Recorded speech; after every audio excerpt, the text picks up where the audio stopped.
With us, we weren't around for last week, but there was a really big fight on top of a volcano, as you do in Dungeons and Dragons. This ended up with some dragons busting in through a door. This ended up with Norallie's brother Lokiadius being killed / rescued / turned into a swollen worm creature and then buried and abandoned. And the Repentless was on a crash course into the volcano itself. The Chroma Company said, we're out of here. And Okay, thanks, bye. Yeah, they K thanks. Yes, they K thanks bye. Right out of there. We needed to. It's We true need to fact. leave. And ended up flawlessly, mind you, because there's been some teleportation issues. Back in the hovel in Oldport, where they had drawn pictures and written down the sort of the memories and dreams and such that they've had together. And this was where we left off and where we'll pick up.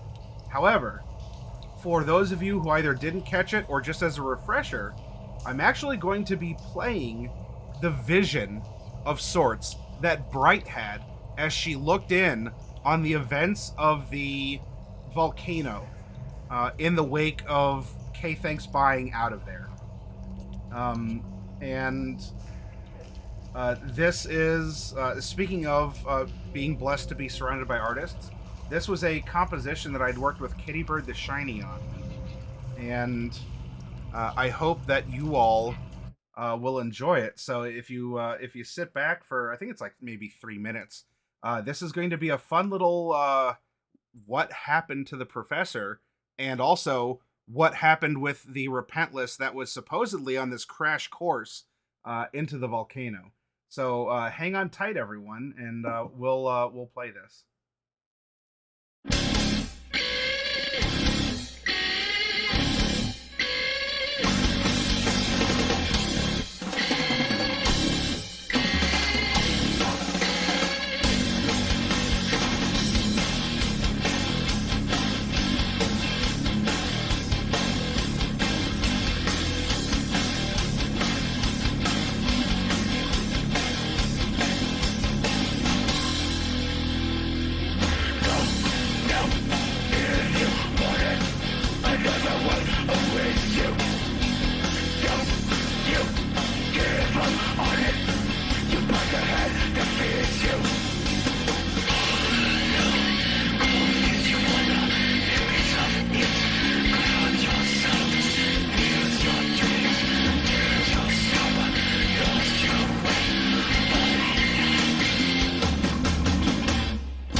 All right. Well, that happened. And I'm sorry, you guys have no idea how cool that is for me to see, for me as the person who created Cypher to see that. Like, you guys have no idea how cool that is. Oh man. Oh man. I'm very happy, and that is absolutely it plays into the story, but it's also a gift from me to you for being a wonderful player and a member here.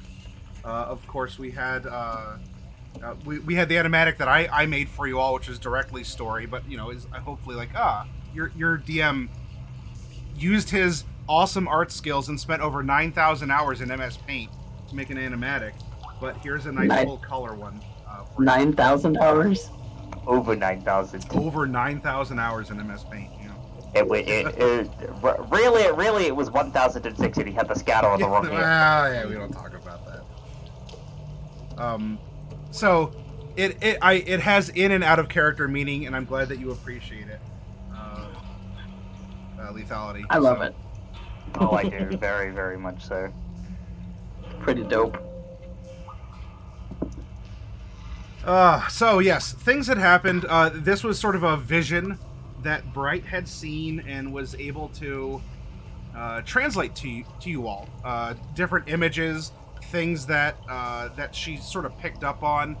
Now, the absolute detail, like was she present for watching the conversation? No, but this is stuff that's going to come up anyway because you're going to talk to Cypher and et cetera, et cetera. So you seeing it is absolutely fine, as it can be conveyed to you through illusion, et cetera, et cetera. So all of you out there in the audience as well are hopefully caught up. We are back in the hovel in Old Port. And Norallie had turned into an Angie sheep. She tried to teleport and botched because she is in an upset mood and turned herself into a sheep instead. Selene was trying to explain things to her, and she was having none of it.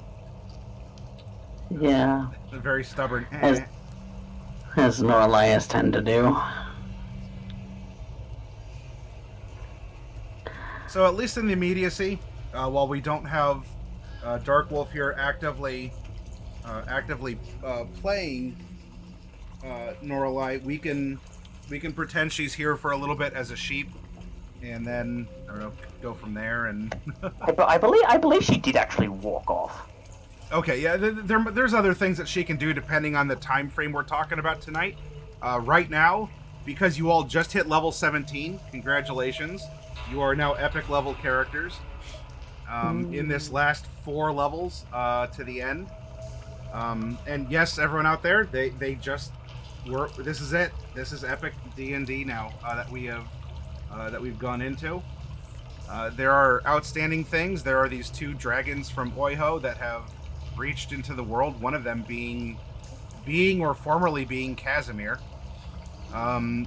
Of course, the Repentless is out there now in some new whatever it would resolve into after sort of cooling from this comet form. In fact, I can show you an aspect that it could be given, because Derek was kind enough to spend a little bit of time sketching out a newer form of the Repentless. And you all, I don't have it up in Roll20, so for Coffee and Lethality, you'd have to take a look at the stream if you have it open. Although you might have seen this if you've been hanging out in Derek's channel. But for all of you there, Derek has reimagined the Repentless, and the interesting... you know what? We'll get to it after they make contact with Cypher again. But I will simply say this is a form that the Repentless could take. But yes, let's get back street level D&D. You might be epic characters, coming into your own, your bodies and souls and minds have grown and adjusted to the dire threat facing Mesotopia as a whole, let alone Mesomasca. But here you are, back in a simple hovel, filled with little chalk drawings and memories, and each other. You have arrived safely, and now you need to go over, I don't know, what it is that you're going to do. The ball is in your court right now.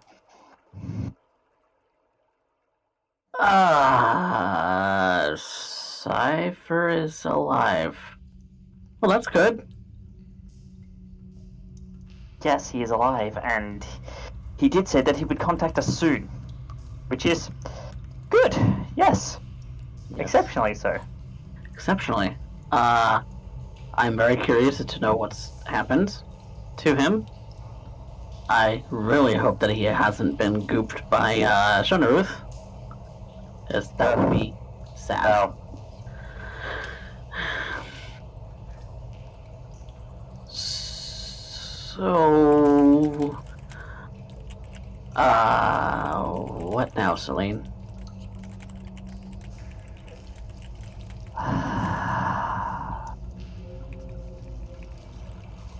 We need to figure out when we're going to meet up with him, and I need to blow off some steam. What kind of steam? Frustrated steam. Ah. Right. Well, getting in contact with Cypher and figuring out where to meet him, I have sending prepared today. That's actually exactly how Selene figured out that he was alive. And that how he responded that, yes, I'll contact you soon. So right now it's a little bit of R&R and Selene venting because after Norallie being a brat like that, she's kind of angry that the thoughts of things such as this are being left in the hands of literal children. The world is dying. We don't have time for childishness. Can you really blame her reaction, though, Selene? Yes. Yes, I can. I mean, we've talked to her about it multiple times before, and nothing's changed, so... Yes, which means she's being stubborn for the sake of being stubborn, which one cannot be when the world is dying! Everything is crumbling at our fingertips. We do not have the ability to be picky and childish. Quite frankly,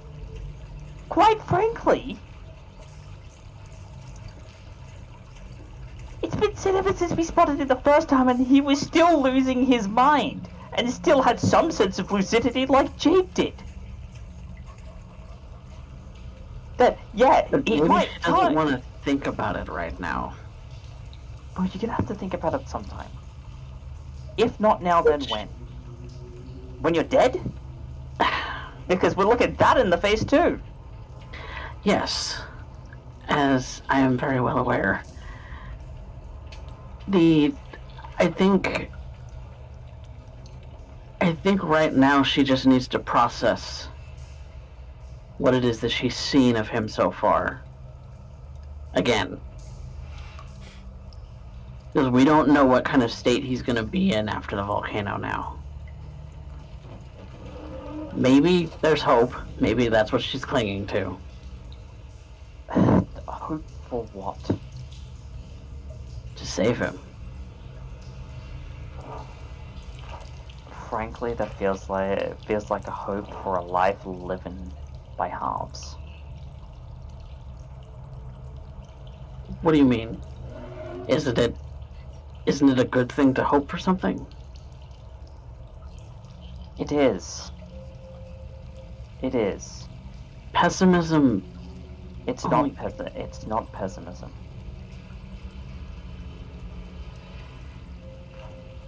I mean, sure. We've seen the him reality how- that she'll possibly have to face. We've But that's seen what him, we're here for. Mordecai.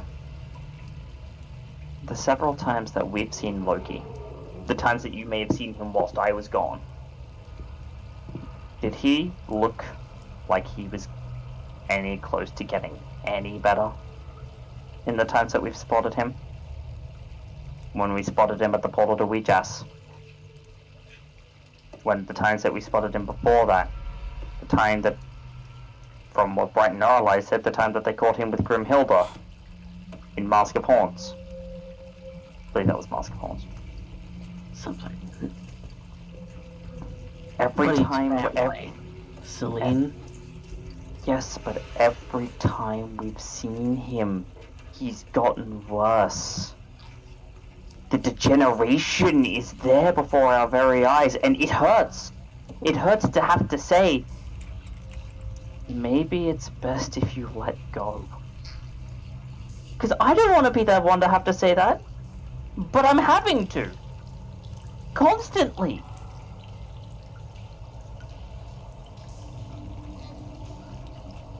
Because I don't... Do you really think I want it to come to her having to, you know, end him? Like, I get the point of family.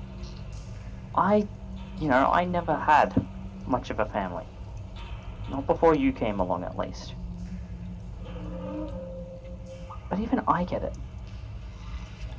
Didn't you say that that was by your own choice?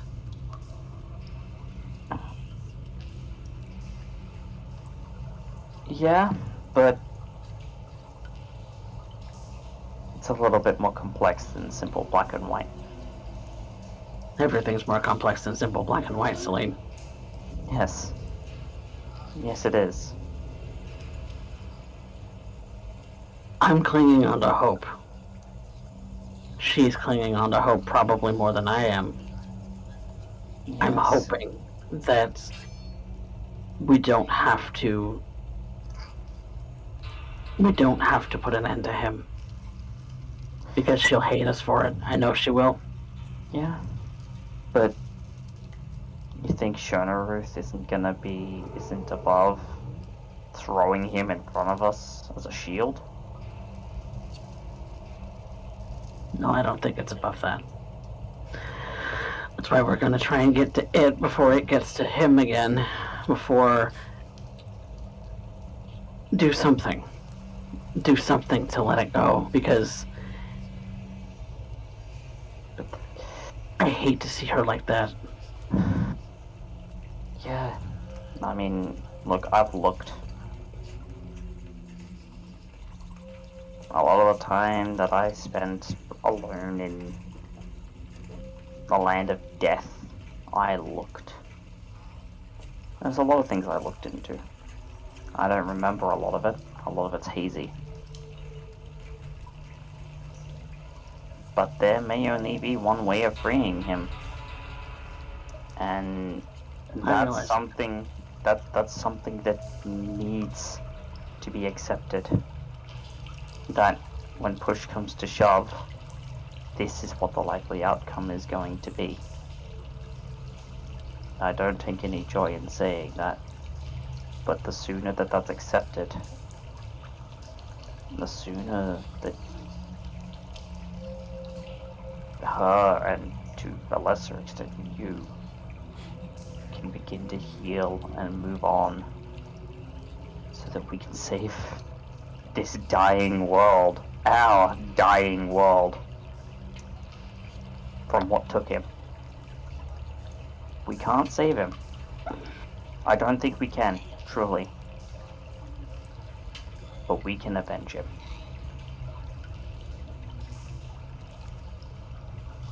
Well, that's not gonna stop me from trying. That's not gonna stop her from trying.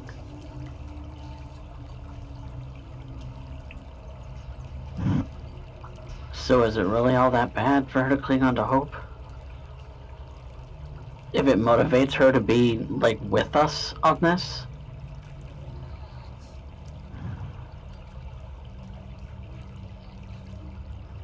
Otherwise, I don't think that she'd stay. It is if, in the end,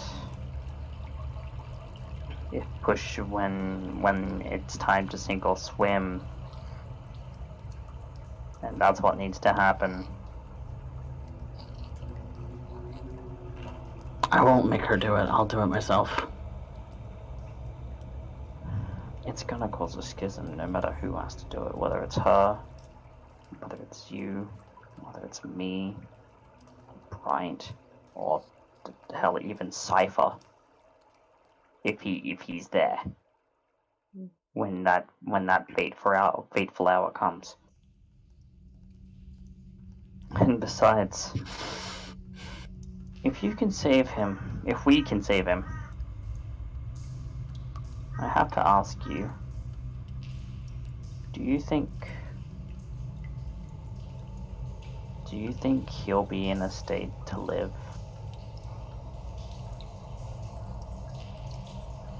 I don't know.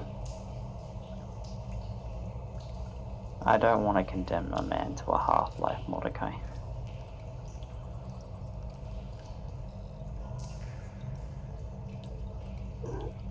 Because in saving him, in trying to rush so desperately to do so, I feel like his wishes are forgotten. What about him? What about the state he'll be in the end?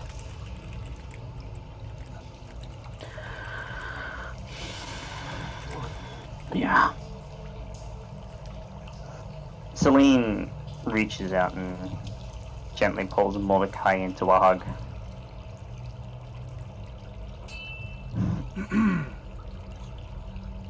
And he hugs her back. Mordecai, as you embrace Selene, with the conversation here, a lot of the heat, both the physical heat from the volcano and the emotional heat of the moment, as that dissipates, it seems that Selene does slacken in your arms, as she has something similar to a fainting spell. Selene? Lucy.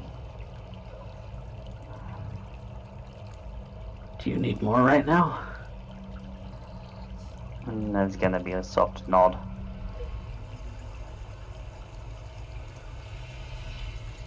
And I will kiss her. All right. Roll a d12 for me. Oh, Molly. D12. 3. All right. Selene, your eyes focus again after sort of fluttering, and you have a bit of a distanced look on your face. But you refocus, and you do have an energy about you now, as the glow fades from Mordecai's lips as your kiss ends. Thank you. As I was saying,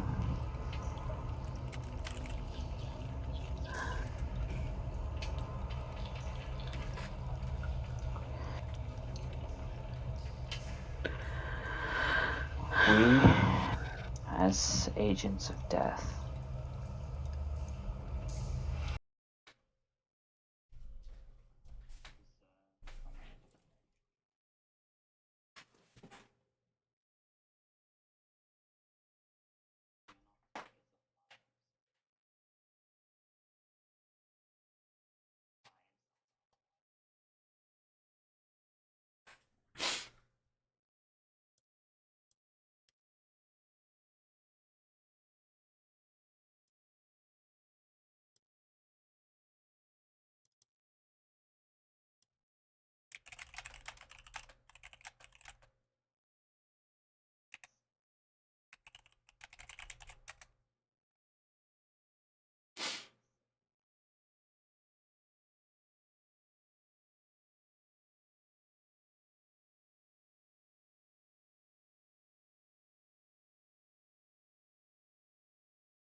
Take the fact that you're not actually alive very well.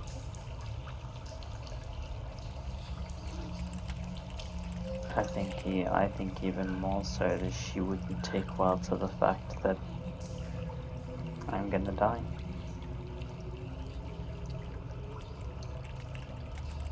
That I'm going to fade away. But that's not today. It's not today. Not today.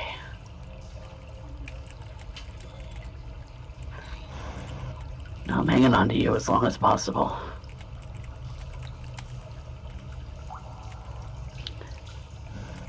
And I'm glad for that. It warms what is left of my heart.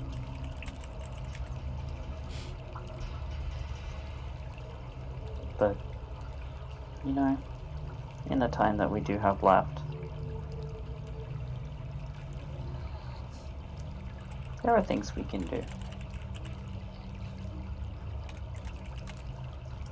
You know. And she actually smiles a little bit at this. Depending on how long we last, we could always adopt. We have access to an orphanarium. I mean, that's true.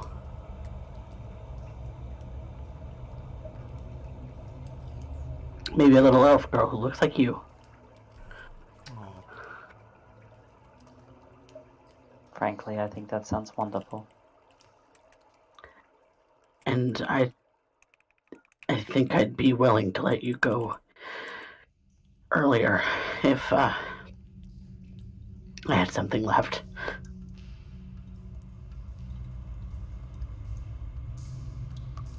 Well, things that we can think about for the future as we We hope there is one. As we hope there is one. No, there will be. And she clasps Mordecai's hand in both of her own. As we look into the mouth of death itself.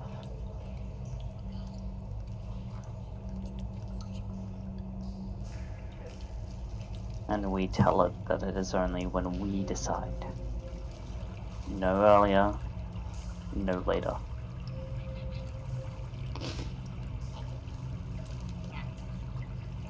Tell Shunarith to get the fuck off our planet. For some reason, I think there's gonna be a little problem with that. Well, it ain't gonna like it. Sure, that's one way to put it.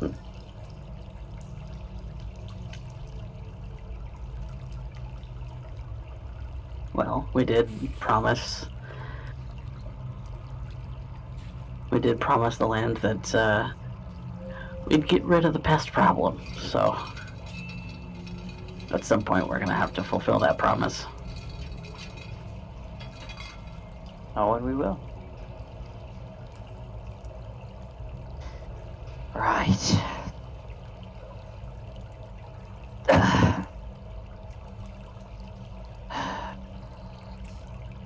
Now, it's a matter of...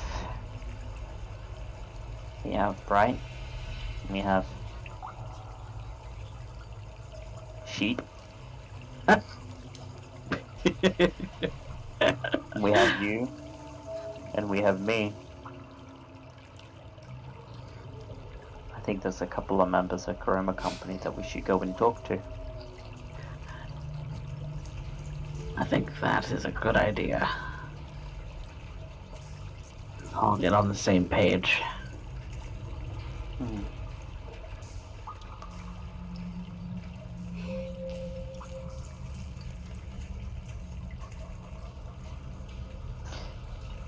That we should. But now though, let's rest.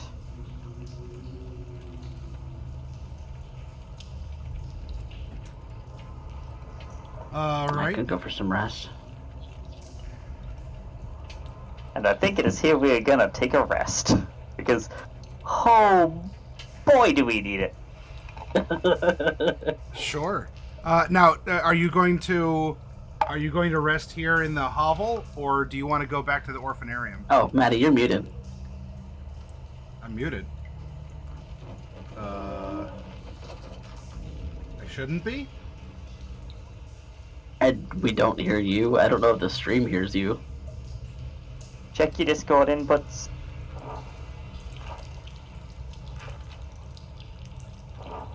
Make sure your mic itself is not muted.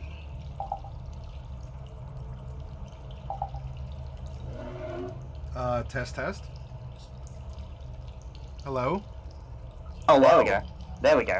Alright. I guess when I did the thing, Discord just also... Derped. Anyway. Yep. Well, It, Decided you to switch your that. input on you, maybe.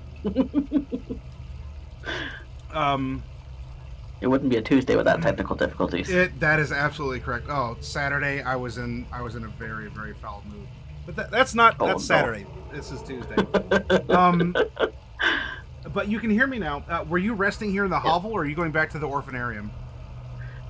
We'll go back to the orphanarium, I think. There's a much more comfortable... Yeah, Okay. especially because we could. Well, actually, I don't have that prepared today. Where we have the temple portion. I do. Oh, okay. You can create the temple portion. That's fine. Yep. Or at least like re-up it because Yeah, You know. I can re-up it. You're gonna do it that probably here? hasn't disappeared from the last time. But Okay. Oh, yes. That doth remind me. Maddie, did we ever come to a consensus on what we were going to do in result of the astral projection spell? That's something that we can talk through. So for right now, consider it not immediately available. But as we roleplay or options open up, you talk to the professor or you come up with ideas. That could be something that we can talk through. So I wouldn't say it's immediately available, but I'm not against it. We just need to tweak it. But we need to sort of, in the meta, we need to re-examine now what is going on with the world and your plans moving forward, and how you would creatively adapt to the circumstances. So, don't tear the book out of or don't tear the page out of the book, but just not immediately available. Yep. Well, there is one spell I do need to replace then, because that one definitely ain't going on the list. Alright, well in that case, yeah, we're gonna rest, and then figure out getting in contact with Cypher. Yep. You crawl out from the different, the different passageways. Because remember, the hovel is sort of set back. It was like under some partially collapsed stuff. It's in like a forgotten part of Old Port kind of a thing, like buried under buildings and whatnot. Mm-hmm. As you emerge out onto the streets, one of the first things that you see is a fist fight in the road. And it looks like there are some Old Port residents that have ganged up on maybe a couple. It kind of looks like an older couple, definitely Shadowhar. But we have a man and a woman of Shadowhar, I guess, who have immigrated or invaded, depending on your attitude there. But they were walking down the street, and it seems that there's a gang of people from Old Port who themselves don't look scrappy enough. Like, they don't look like they're just sort of on their last drags. That this is some sort of a lowbrow mugging or something. And there's like five people who are kicking and yelling at these people who've been knocked onto the sidewalk. Saying it's all your all's fault. We're going to die, and things along those lines. Very sharp accusations. Yeah, I'm gonna kind of rush into what's going on and see if I can figure out what the deal is. What's going on here? Sure. Yeah, you. How would you like to break them up? Are you gonna throw yourself over the couple that have been knocked down? Do you want to pull back some of the assaulters? Are you casting a spell? What are you doing here to break this up? I am going to impose myself between them. Sure. I don't really have my staff or my shield readied, but just kind of hold your arms hold out. Hold up. All right. Selene, Mordecai dashes ahead. You feel refreshed, so you're not beleaguered. Do you want to stay back? Do you want to rush in? Do you want to take in the scene? What would you like to do? Yeah, I'm going to take in the scene. All right. I want you to make a perception. Mordecai. Oh yeah. Yeah. Today's my day. Look at that green number. Today is my day. Look at Selene having them peepers. 14 doesn't hit you without your shield, correct? No. Without my shield readied, because my base AC is 20. All right.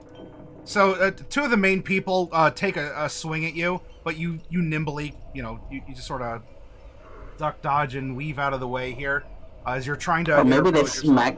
they smack the half plate that I'm Oh, wearing yeah, and not yeah, actually clank. make any damage. And now I would like you to make a persuasion to try and calm down this. Unless you want to not aggravate, but unless you want to intimidate, sort of to like suppress, like immediate stop this now kind of a thing. I can take a persuasion. What's your attitude here? I'm gonna persuade before I start delving into the. No, I'm not taking any more of your shit. Sure. 21. 21. Okay. All right. You get the physical assault to stop. The man and the lady who are beneath you. They have like the woman has like a bloody lip. It looks like she probably took a hit to the face. And the man has probably a broken nose. Both of them tieflings. They stand up and they draw like handkerchiefs out to hold against their injuries here. And but at least they're not swinging on you, Mordecai. Though you have the gang of 5 here that are really, really incensed. We cut What's over. going on here? Thank you for saying that. We cut over to Selene, who's looking around. Selene, there's something about the city it doesn't seem right. And as you scan, you follow this instinct, and you look over towards the tower that had been built in the city, and you actually see that it is quite dim. There is almost no light that is shining up from this beacon tower that the Shadowhar had built here to harness energy. Oh, I see.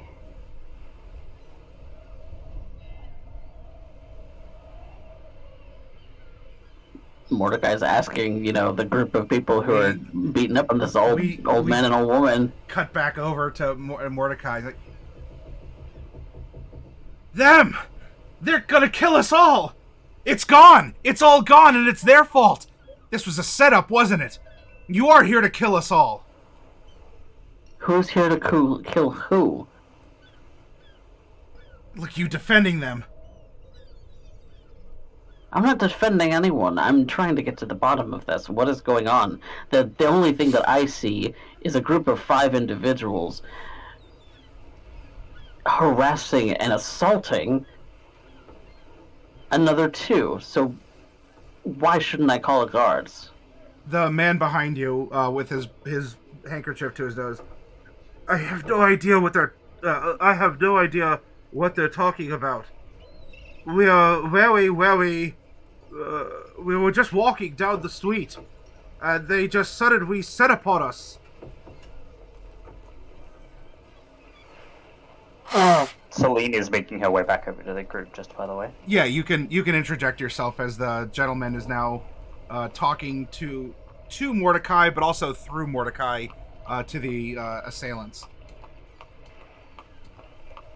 We're all gonna die, is what this is gonna be, says one of the ruffians. What do you mean by that? Mordecai, What? look at the tower.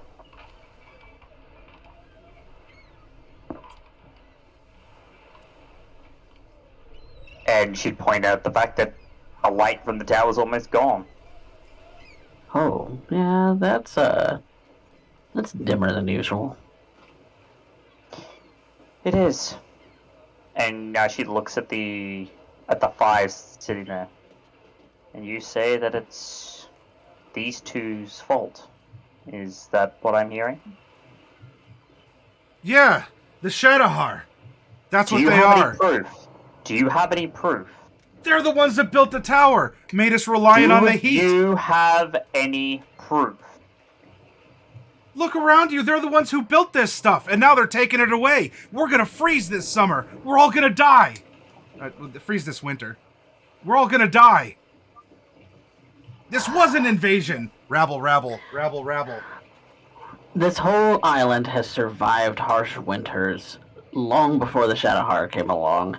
I'm sure we'll do just fine. We have the infrastructure for being able to power our own homes with fire, and the fireplaces still work, if I recall.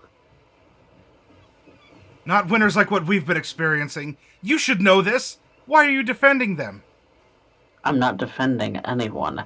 I'm saying you're attacking an individual, a pair of individuals, who may or may not have actually built that thing. They are citizens like you and me. Residents. No, we're very much here just to trade art. We've had nothing to do with the building of the tower. The tower's a military operation, if I recall. Here's a question. Sir. To whom are you asking? Oh, that... This is to the two Shadowhari. Alright. Do you understand how that technology works in any way, shape, or form? Pardon. Well, yes, it taps into an energy source that the engineering is beyond me. But all I know is that it provides us with very much heat, and especially for the. He's checking his handkerchief if there's any more blood coming down. It provides us in Shadowheart with heat during the winters, which are very much more harsh than what you all have experienced down here. Taps into an energy source, you say? Selene has already made the connection about what's going on here. Yes, some sort of ancient source of energy. Thought it might have been local to Shadowheart, as that was where it was always found, but now it appears that it was able to be built here, in the lands that we're visiting. Visiting? Invading's more like it, and rah rah. Quiet. Yeah, there's just a snap from Selene. Quiet. You are right. It draws from an energy source that can be found everywhere. Now, you five. Knowing this, do you believe these two have the power in them to cut off an ancient energy source? No, but they can send a message to the other ones that can. Yeah, that's right. They can send a message. Look at how they're dressed. Blah blah blah blah blah blah blah blah blah blah blah. You think anyone would be able to do that? You think there's someone powerful enough to do that? Really? Do you truly, in your heart of hearts, do you believe that? The message is sent whether or not it's them that speaks it. Ancient power source seems like it's a big task for a couple of art dealers. Or any of their contacts. But I have a question for you, gentlemen. If they really had someone that powerful in their pocket and they really wanted to invade, what would stop them from just coming in and killing you? Why would they go through the trouble of spending the time and the energy to build these marvels of engineering? Why wouldn't they just wipe you off the face of the planet? Can you answer me that question? The main rabble rouser stands there as you're asking him these logical questions in the face of impassioned irrationality, and the one of his friends kind of like baps him on the shoulder. Hey, patrol's coming. He Patui spits down at your feet. Whatever. And they go to leave. Yeah, so. That is what I thought. Oh, and gentlemen, Don't be so afraid of death. And she gives them a small smile that's honestly, probably because of the fact that Selena slipped her mask on. It's exceptionally, like with the tone of voice, it's probably exceptionally creepy.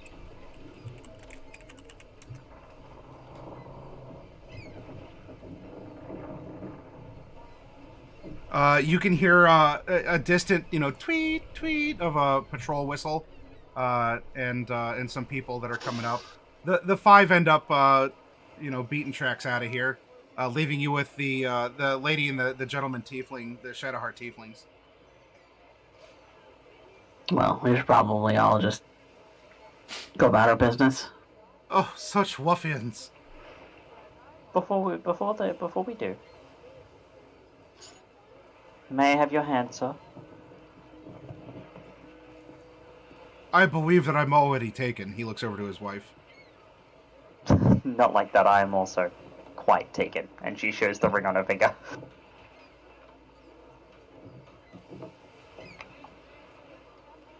He looks over, he's kind of curious, and holds his hand out. She gently places his hand over his, and this one has a broken nose, right? Yeah.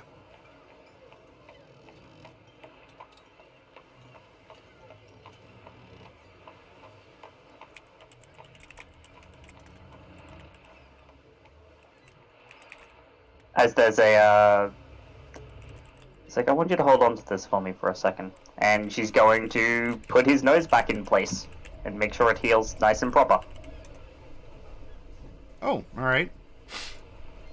Is the other individual injured? She doesn't have anything that looks like a major injury. She was definitely being kicked at when she was pushed on the ground, so she probably does have some bruises. But she doesn't have, I'm sorry, she actually did have a bloodied lip in the corner, like there's some blood coming down. But there doesn't seem to be anything major that's broken or dislocated or whatnot. Well, just to be sure, I'm going to use healing hands on her. Okay. Is that a heal for 17? Yep. Right. Level plus charisma modifier, 20. No. It's it's only level. Yeah. Level? Okay, I'll just be remembering wrong. Oh, well, it is nice to know that there are some non-brutish people here.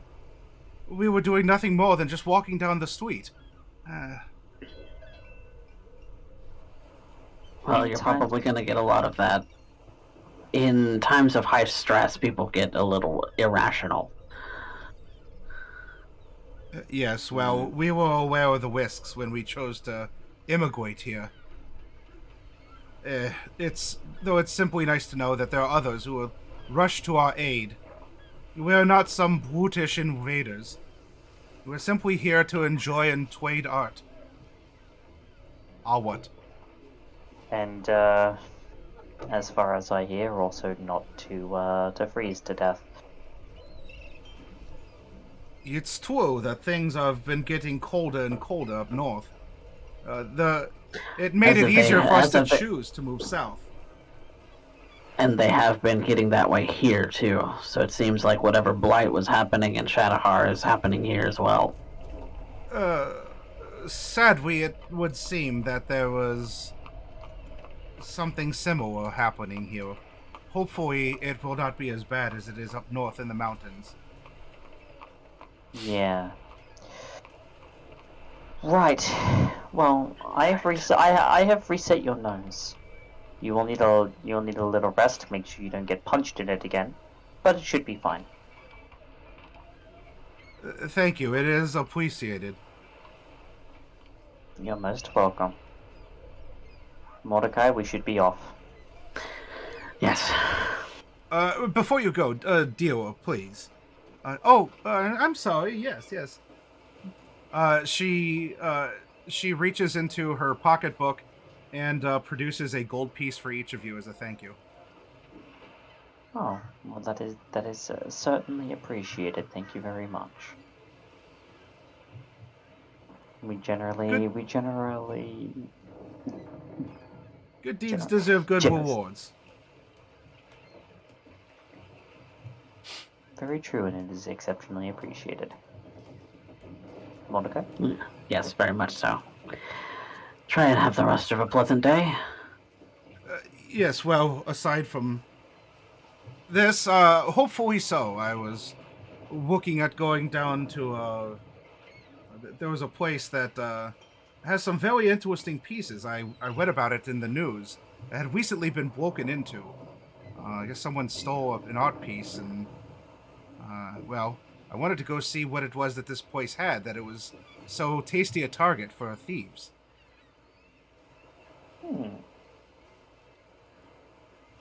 Well, we have other business to attend to. I know nothing about what you're talking about. Who would throw something through a window and steal art?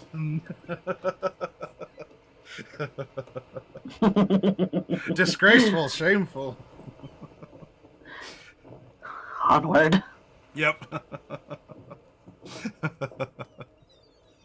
Onward and upward. So yes, now with the revelation that the tower is not nearly producing... I mean, you probably remember the first time you saw anything like this and how disturbing it was. And in the relative short amount of time now, how it's become almost a common sight, sort of that constant glow upon the clouds, and just the expectation that there would be this sort of surety, I guess, of heat and liveliness, especially as the days have grown cold. But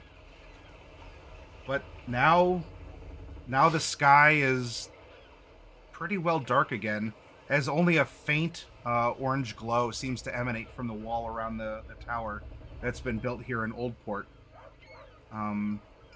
But you continue on. You know exactly where it is, to the orphanarium. To the orphanarium. The skyship traffic, does continue, and there is a tension you are hearing as you're walking through the streets. There is concern. You don't come across another sort of eruption of violence, considering it, but you are noticing a tension on the streets, where the Shadahar and the natives to Oldport are kind of keeping to themselves on the sidewalk, or they're walking in tighter groups. There's suspicious eyes, and there's kind of a tension going on. And more than a few times you've caught people almost reflexively, like it's now an inborn part of themselves, to look up at the tower and to check, maybe it's just a glitch, maybe it just went down, maybe it'll fire back up at any point in time. But here you are at the orphanarium. Gaspard is here, and the Kyburners are working too. Go ahead. Oh, Mordecai was just going to make a comment to Selene. You know, the fact that Mercury is, gone? Question mark? Has something to do with that.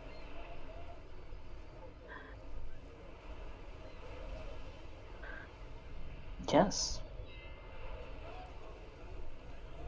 So that's our fault. Kind of. It is. Oiho's magical energy must have gone faint with what happened to Mercury.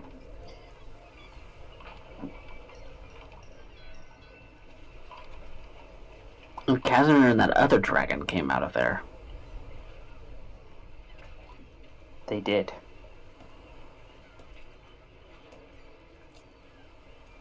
So? What would they be doing back? Or what would he be doing here? He wanted to stay in Oiho.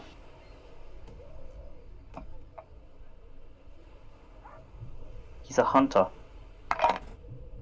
Yeah, but... I don't know. It kind of struck me as he wanted to get Mercury out of the way so that he could have all the power or some shit. Or follow her into the earth because she's the one who could grant him being a dragon, so he could be the ultimate hunter or some bullshit. Mordecai... It's very likely that he wants her dead.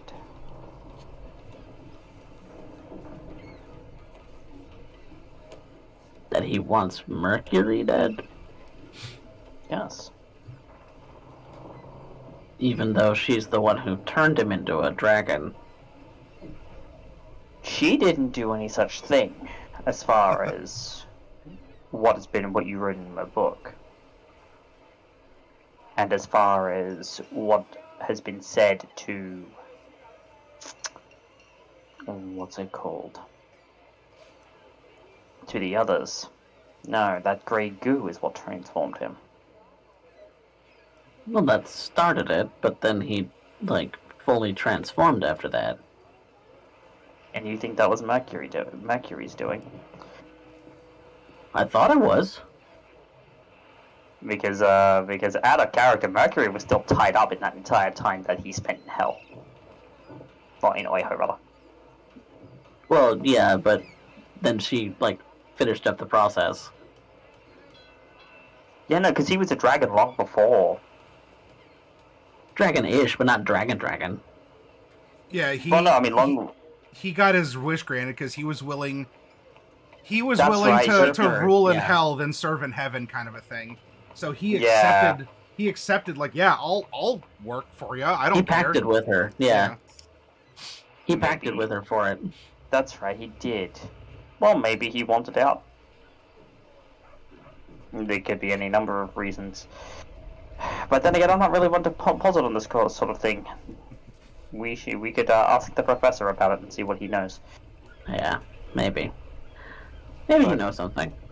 The energy from Waiho is going dim, which means we don't have a lot of time left. Which means if we don't hurry up and get Shonaruth... Gone by winter, we're not going to have a world left to save, as everyone will have frozen to death. Yeah.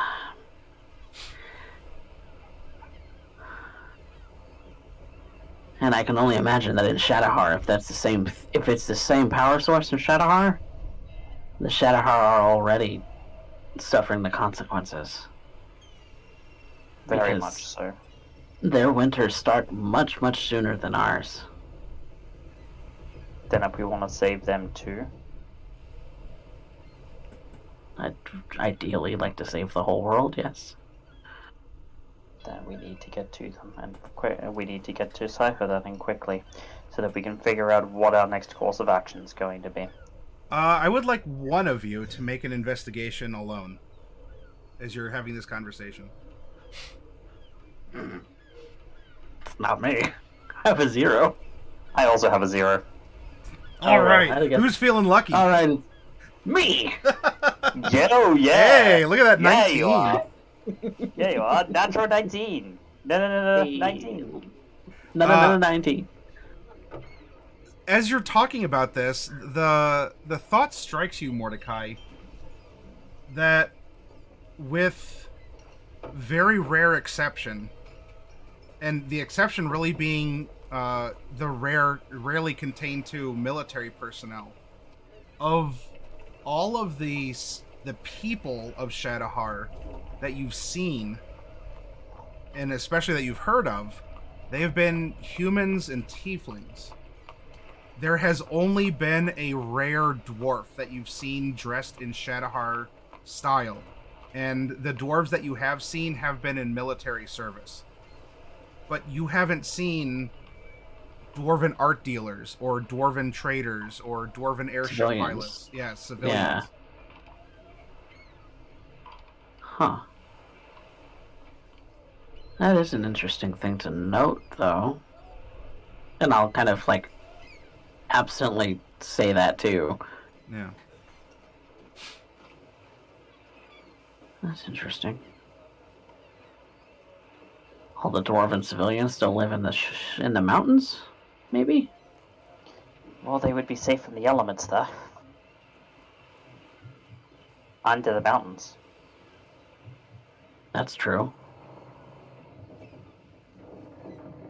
go deeper into a volcano and it gets hotter, obviously, so volcanic power source? Heat source thing? Yeah. Not that we have a volcano here in Mesomasca.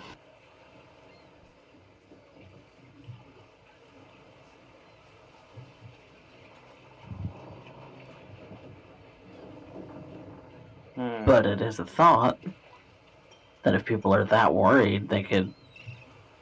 Well, it's kind of... I mean, that takes infrastructure, that takes time, that takes development to build, like population spanning underground shelters, right?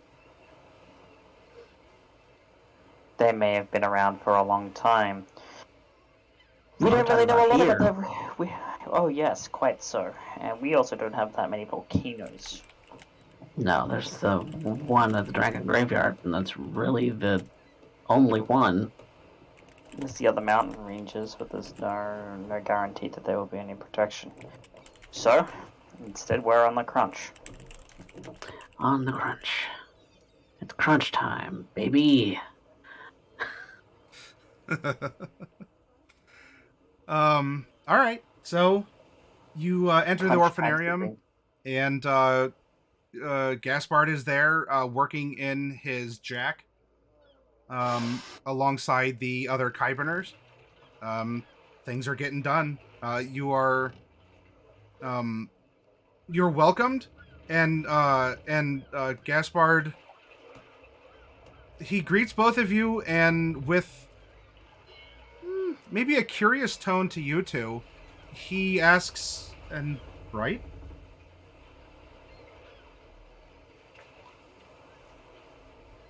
Oh, Bright is around. She's just getting some things done. Oh, she's well? Yes. Yeah. As he breathes that sigh of relief, you see his jacksuit also kind of, like, the shoulders also kind of, like, it's not just it has an uncanny synchronicity, or whatever, synchronization with his mood. It doesn't just seem to be a beep, boop, beep, hard, whatever, thing. When he breathes It that kind sigh of of imitates relief, his movements. yeah, Yeah. Even the jacksuit is kind of depressurizes when he sighs. I'm glad we could alleviate your concern. Oh, well, yes. Obviously, what you were going to go do is very dangerous. I heard some rumors. I figured that when you come back, I'd talk to you about them.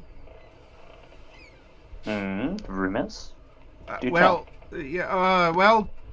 He kind of gestures over to the heating system for the orphanarium. That is also, like, it's being installed as a part of the new part of the structure in this new Shadowheart style that has the stuff running through the walls and the floorboards, and it's very neat. It's wonderful stuff. Yeah, so I had come to understand that there's some energy production issues going on. As far as we understand, might not be a bad idea to have a backup system just in case that kind of thing fails. Well, I suppose I could always add in some more fireplaces. I had a couple that were just more ceremonial, but I didn't quite plan on it, considering that this was going to be the way forward. Yeah, functional sounds like a better idea. Yeah. All right. Well, not undoable. Yeah. Anyway, if you see Bright, can you send her my way? Of course. Oh, all right. Thank you. Now, Gaspard, that does strike up a bit of an interesting conversation, though, you wouldn't be sweet on her, would you? Well, you see, there's just a bit of a kinship, I suppose you could say. There's just not a lot of us left, and she was going to go do something dangerous, and I had a concern. Quite understandable, Gaspard. It is fine, just realize she's a hard nut to crack. Yeah. Well, if anyone's been known to bust a nut, it's me. Selene covers her mouth, trying her best not to burst into laughter. As does Mordecai. He looks at the two of you completely baffled. What? It must be a gnomishism. Non-gnomish euphemisms. Don't worry about it. We're gonna go to our bedroom. We're gonna go to our bedroom. We've been through quite a bit and we need to get some rest. We'll talk to you later, Gaspard. Come along, Mordecai. And she's like dragging him up the stairs. Yes. As you leave, like you hear Gaspard behind you turn to the one Kyberner that had a voice. Like, what? I don't know. And both of them, like the Kyberner doesn't know what was funny either. So some gnomish isms are just so baffling. Yeah. And Selene just kind of looks at Mordecai and goes, well, I guess a bride can count on Gaspard to bust a nut. She just cackles to herself. Oh, God. Maddie, out of character, you're giving me purchase to be a degenerate. You shouldn't do this. I have no idea what you're talking about. No, not at all. Maddie's innocent. He's an innocent man. Wind-driven snow. Lies. Lies and heresy. Look, you're about as pure as clean-driven snow as a Decker is when they first boot up into the Matrix for the day. That doesn't mean anything. We're gonna go get some rest. Yes. So Yes. you two return to your chamber, and proceed to have a long rest. I mean, for obviously Selene, for as much good as inactivity does you, but you know. That recharges. Yeah, you can Recharges you can cuddle. Yeah. Cuddle and smooch, that's what they do. Oh, if that doesn't restore spell slots, I don't know what does. Cuddling or spell slots. Mm-hmm. True facts. So, let's see. This would be probably sometime late morning. Your long rest might have been a little longer than you thought from emotional and/or physical and/or magical and/or whatever exhaustion from everything that happened. And you can hear the usual sounds of construction. The Kyberners are continuing to work. And you... as you go to get something to eat in the kitchen, the scullery, such as it has been constructed, you do hear someone working in the kitchen. On the way there, you counted all 6 of the Kyberners. Gaspard wasn't there, but you did see his jacksuit sort of off to the side where he normally keeps it on the construction site. And pushing your way into the kitchen, there is DJ preparing some food. Oh! Yeah. Good morning. Oh, hello. Good morning. Fancy seeing you here. Yeah, it's nice to see you. What are you doing here? Thought you were with the Repentless. Well, you see, Seltur told me to take a walk, and so I did. Take a walk. So you came here? I figured that this was a friendly place to be received. Of course. I mean, that's not necessarily what I mean. Where's the Repentless?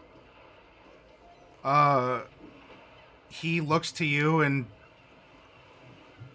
gives a bit of a shrug, with like an egg beater in one hand and like the frying pan in the other. We can sort that out after breakfast, I think. Breakfast sounds good. I figured that part of my staying here would include a meal prepared. I can cook you something as a thank you for letting me wait. You're welcome. Yeah. It's very appreciated. Why? This is not what I expected to wake up to this morning. Not that I'm complaining, just expected. I'm not gonna say no to a hot breakfast. Oh no, neither am I. All right, so you can. He'll make you a nice breakfast. He's rather skilled at that. He does bring out some cookies for Norallie, although Norallie isn't here. She's maybe trounced off with her boyfriend. Probably so. And Bright is also apparently gone, but so is Gaspard. Whether they're gone together or she's out getting ingredients for something, or I don't know, in a corner divining something. So it's you two and DJ. Okay. Well, Cypher did say that he was going to contact us soon. I'm hoping that he gets to us today. Oh, I would hope so. We don't have a lot of time. No, we can't really dilly-dally. Yes, I Much. understood that Cypher had some business with Lady Seltur. Seltur's still okay, right? He shrugs again, then goes back to like impaling like 5 eggs on a fork and stuffing it into his muzzle. All right. Well, I suppose that's another thing we'll be asking Cypher when he calls us. Question mark? Yeah, Are we supposed to call him? I don't know that he has that kind of ability.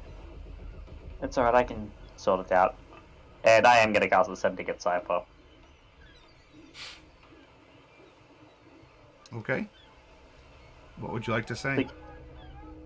So when do you want to meet up? We don't have a lot of time left. Some things have happened. Okay, thanks. Bye.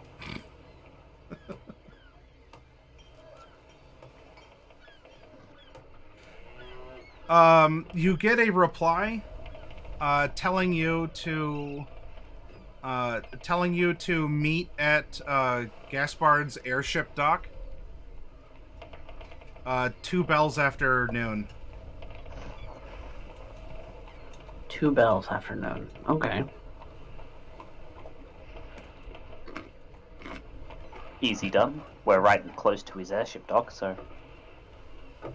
Yep. In all honesty, because this is a late morning, you only have a couple hours that you'd have to wait or prepare or do whatever you'd like to do. I don't think there's anything that I want to specifically do. Bath. There's that, yeah. Selene, go get a bath. Selene goes to get a bath. There is a written warning in Gaspard's penmanship that tells you there's not a lot of warm water available, so be careful. Oh no, cold baths. That's alright, I have ways of dealing with that. It's the worst part of winter. Because I believe Thaumaturgy can warm things. No, that's prestidigitation. Prestidigitation. Yeah. But if you put a fire underneath your metal bathtub, you could turn it, I don't know, like green or purple or something. Yeah. Or you can almost treat it like those little sonic jewelry cleaners by causing tremors in the water, and you just sort of like vibrate the dirt off of you in the bath. Yeah, give myself an ultrasonic cleaning. Sonic shower. Yeah. Yep. Very drunk to that. So you figure out a way here of it's the new old way. I mean, indoor plumbing was a nice thing that did exist in Mesotopia and Mesomasca particularly because of it's a little bit ahead of the curve development. And in major cities, there were some larger places that had this, but in a sense, what the Shadowheart were bringing with its almost exclusive sewage and indoor plumbing and heated water and all of this, and just like a radiator heater system. Let alone some of the fantastic stuff that was rumored to be able to happen with the power of steam pipes and whatnot. All of that now seems like it was alien and foreign and even kind of scary. And now that it's possibly not possible, you're going back to what a lot of people across the lands are probably still doing in smaller towns and whatnot, which is you got a bathtub and you either fill it with water, you heat it up elsewhere, or you light a little fire underneath it, or I don't know. But anyway, something for your characters to chew on, emote over, come to terms with, since this is now threatened. But you can bathe, time can pass, and if you're ready, we can go to Gaspard's. I think that sounds good. Yep. All right. So you go to Gaspard's workshop, which is located in the port. As you recall, he has made some Shadowheart additions to his workshop when you first found him. So he had been trying to stay ahead of the curve even before things had been setting in. And part of that was this interesting sort of a floating workshop and dock area here. And I would like... by the way, I'm sorry, Gaspard is here in his workshop. And Bright has been seen. Now, I'll wait for Fluffy to be available to sort of fill in maybe whatever she's been doing. Maybe she's here. I don't know. I don't want to do too much without Fluffy being here. So we have a Quantum Bright. She's here, but she's also not here at the exact same time. She is the possibility. But what is for sure happening, whether or not Bright is here, and Norallie is off with Hiron, is as you're waiting here on at this floating dock. We do have this concept of the Repentless that Derek has drawn. This is not necessarily the ship that you see pulling up to the airship dock, as the Repentless is a monster that's known throughout the Air Navy and would probably be blown out of the sky if it was sighted, especially near... Anywhere near, yeah. However, there is a rather large, like a very capital-looking ship that is making its way towards the dock and is pulling up, and is not getting actively fired upon by the aerial navy. What I would like you to do, Lethality, is describe to me the current form of the Repentless, such that Cypher would have manifested it to look.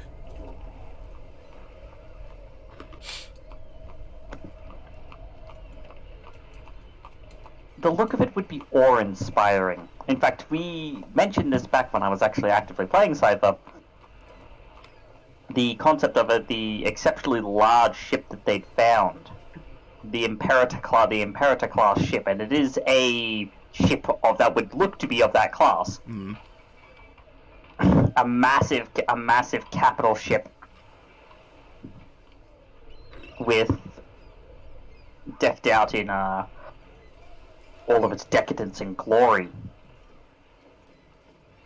To the regular populace, it would seem as if someone of major status is pulling up to the to the port. It could be, to them, it could even be the Emperor himself, although there doesn't seem to be any royal regalia flying. It's an exceptionally large very ornately designed vessel. Is there a name that you want to have on the side of the ship as it's pulling up? Now, in the meta, keep in mind the Repentless was never. It wasn't necessarily worn on the outside of the bioship. That was what you all called it and what you knew it as. I don't think Seltur ever really put a public name or a flag to it. So if you call it, if you wanted to say the Repentless in very stately Shadowhar or whatever, it's not exactly like the Navy knows it as the Repentless. Just as a note to you. So you can call it that if you want, or if you want to call it something else, that's fine. But the Repentless is your term for it more than anyone else's. Yeah, no, Cypher knows it as the Repentless. Okay. And the Repentless it would be.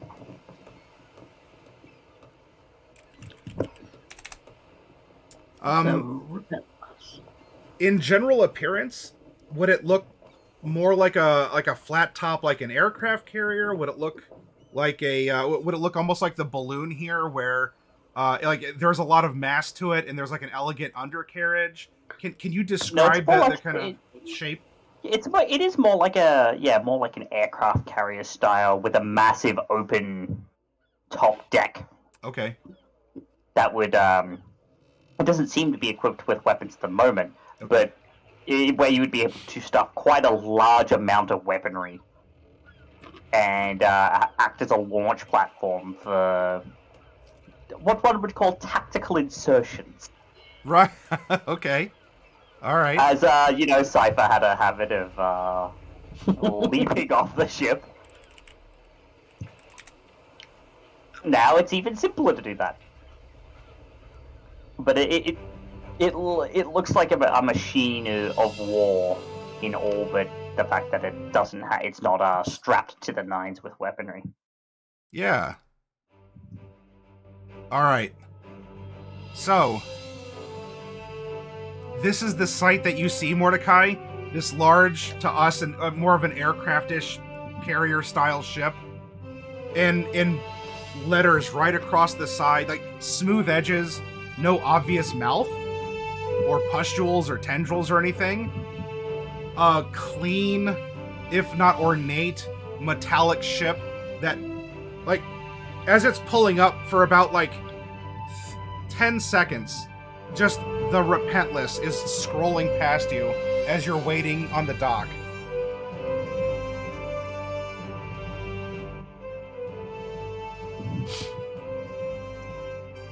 My, he's speaking in entrance.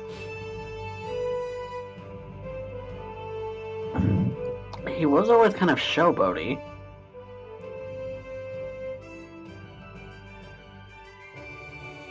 And, well, yes, but I didn't think to this extent.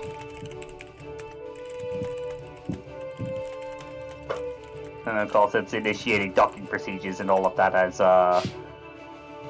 Mordecai and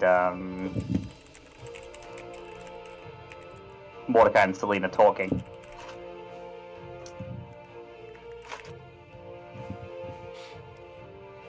All right. There's no apparent crew. However, parts of the ship, I guess, automated, seem to form where little clamps will reach out and hold on and make sure that the floating ship is secure against Gaspard's dock.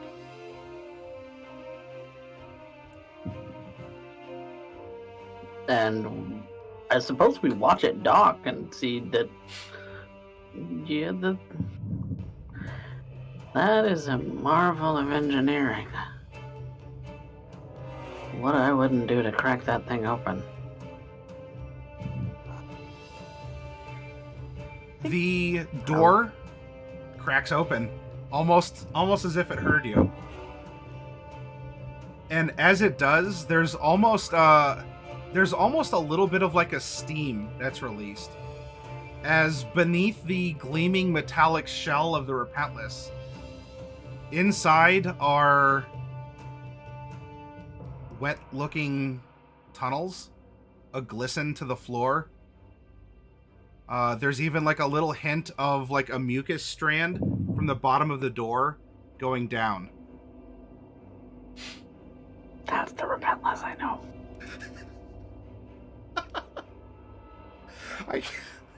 I could just imagine that in like comic panels or something. Just the two of you standing there, and it's exactly as that played out. Oh my god.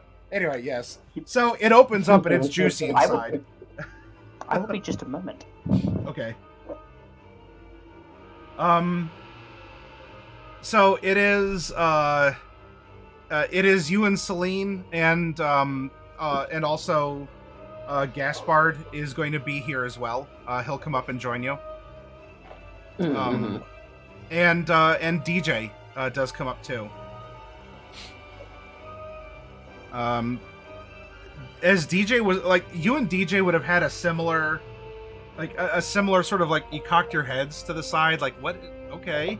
And then as soon as the door opened and it revealed its interior, you both kind of have that. Okay. Yeah. Exactly. You can even like look at each other and nod, and then look back at the open door. But yep, the door opens and you can proceed inside. Where...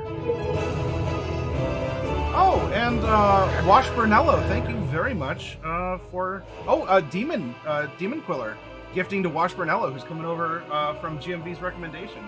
So thanks to both of you very much. Very nice. Yes, I am going to start walking in with Selene in tow. Yeah. Because this is exactly what I thought it would be. It's a shell.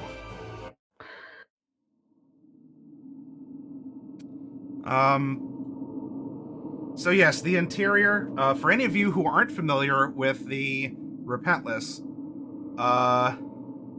well, the current one that I just described has a crispity crunchity outside, but it has a juicy center for sure. It's a gusher. So, you bite into it, and actually this one will probably bite back into you. But inside the ship now, the tunnels have this bioform construction. However, Mordecai, you are also seeing that scattered through it, there are segments as well that are organized and metallic, but not the same kind of fusion of metal and flesh that you've seen the Repentless have or the direct works of Shonurov. This has that same glimmer and manufacture that the exterior of the ship carries. Oh, interesting. A makeover? Seltur. And as one of the doorways ahead of you, you're shouting for Seltur. It unpuckers and opens up back into something that's now a little bit more familiar here, where you have. Oh, we don't have the drawing. That was from before.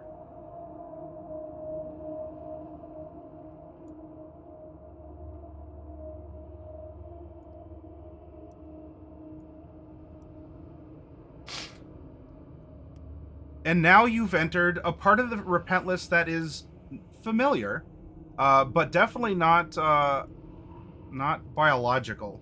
This is a combination of the things that Seltur has eaten, has consumed, and has made it a part of the ship. Though these are the elegant parts of the manners that she's consumed, of the captain's quarters of ships that have been absorbed. So you are walking on marble floors. There are satin pillows.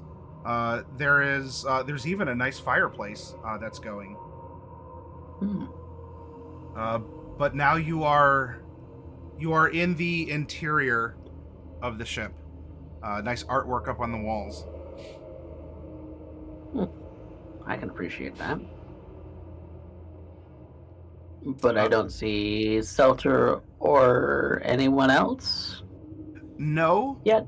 Although DJ tells you that he knows where you all are at, and he can Oh, he it's can better. take you to the meeting room if you follow him.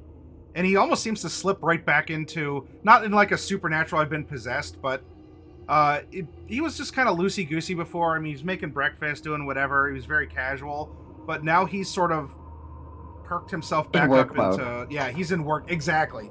That's the way he carries himself, and that's his attitude. So you do end up walking through the different places. You in fact walk past one of the chambers that you remember staying in, that has the nice black bedding, and so forth. You walk through the different parlors. There's the dining room, and even a part of a Shadowheart cathedral that you do remember being aboard the ship, with all of its interesting decor.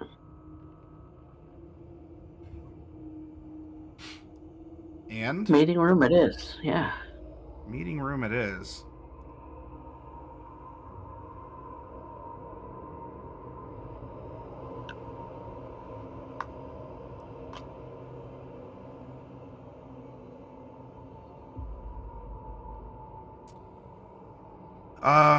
And DJ asks both of you to take a seat, and he doesn't have specific instructions, so he simply tells you someone will be with you shortly. If not me. If you'd like anything to drink, let me know. Thank you, DJ. I appreciate it.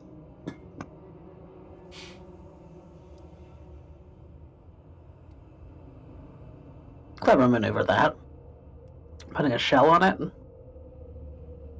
so it doesn't look like the same ship. That's clever. He just kind of says out into the room.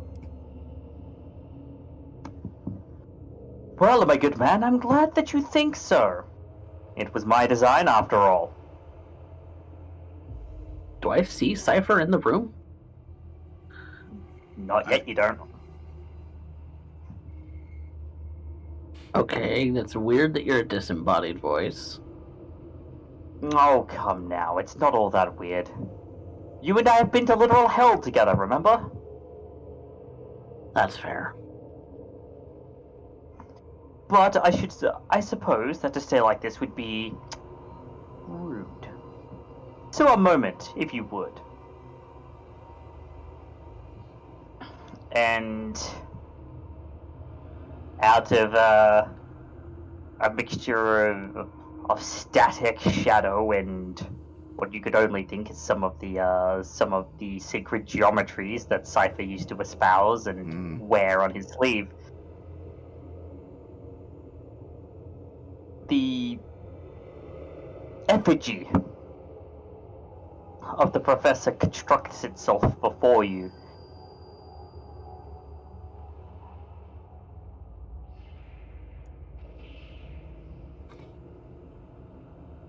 My friends, how wonderful it is to see you again.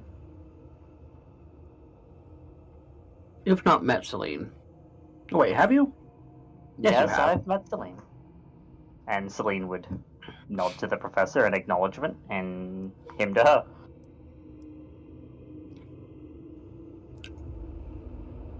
Time is a little wibbly wobbly. I forget these things. Well, yes, when Where have you been, Professor? Oh, where have I been? Where have I been? Uh-huh. Oh, now that is a story quite indeed, but beware, for its details are most grave. I don't think anything can sour anything at this moment. The literal world is freezing to death. Quite. Why don't we do this then?